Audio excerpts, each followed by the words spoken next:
We begin the second perek of Shaar HaBitachon where Rabbeinu Bachya lays out something powerful. 7 conditions that must be in place for us to trust someone. And these are the pillars of Bitachon, the real support. And if even one of them is missing, the trust is shaky. But Hashem, understand, only Hashem possesses all 7.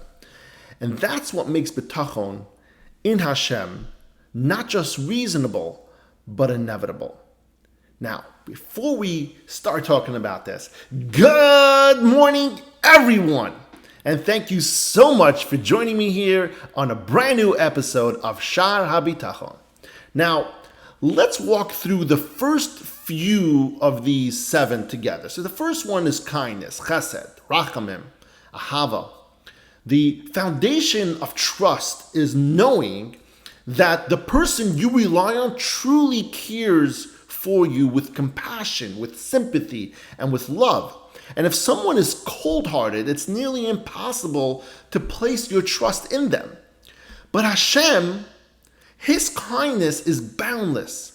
He created us. He sustains us and He watches over us every single day. And He loves His nation, the Yidden, and shows us compassion even when we don't deserve it. And when we realize someone loves you and wants good for you, you naturally feel secure placing your life in their hands. Now, the pasuk that says, Ki Adam Sheda Shaharei Hu Boy Chesed, it's a man. If a man knows someone has compassion and love for him, he's going to trust that person. The second one of these is caring. It's not enough for someone to just love you. They need to be thinking about you, actively thinking and caring about you.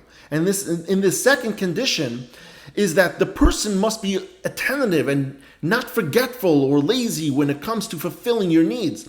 Think of a mother. She might be busy, she might be tired, overwhelmed, had a long day, but she remembers you.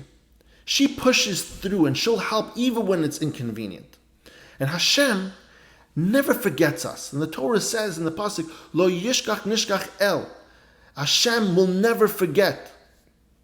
His mind is always on us. He's not distracted. You're not just another number in the crowd. You matter to Him. And He's willing to be bothered, so to speak, right? But to do for you what you need, even if you think it's small or unimportant. And that's the second level of trust, is knowing that you're not alone and that someone is actively caring for you. The third one is power, the ability. And we can come to the third condition.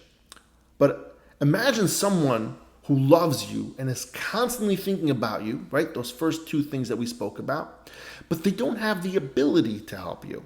For instance, your friend wants to lend you money, but he doesn't quite have the funds.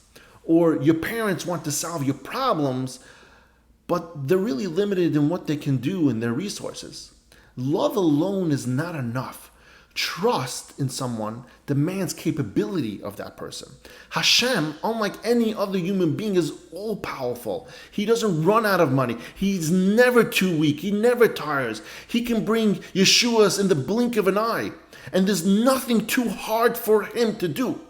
And Rabbi Avigdor Miller Zatzal would often say, if you really believed that Hashem is in control and that He loves you, your life would be transformed. You would never, ever be anxious ever again.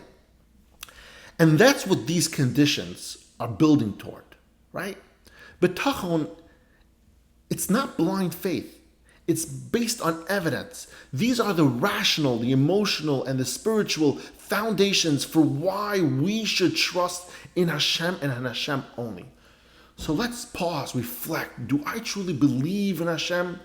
And that He's kind to me, that He's thinking about me, that He's powerful enough to help me with whatever I need, no matter the situation? Because once we internalize these truths, trust becomes the most natural thing in the world to you. Thank you, everyone, for joining me here today, and I love you all.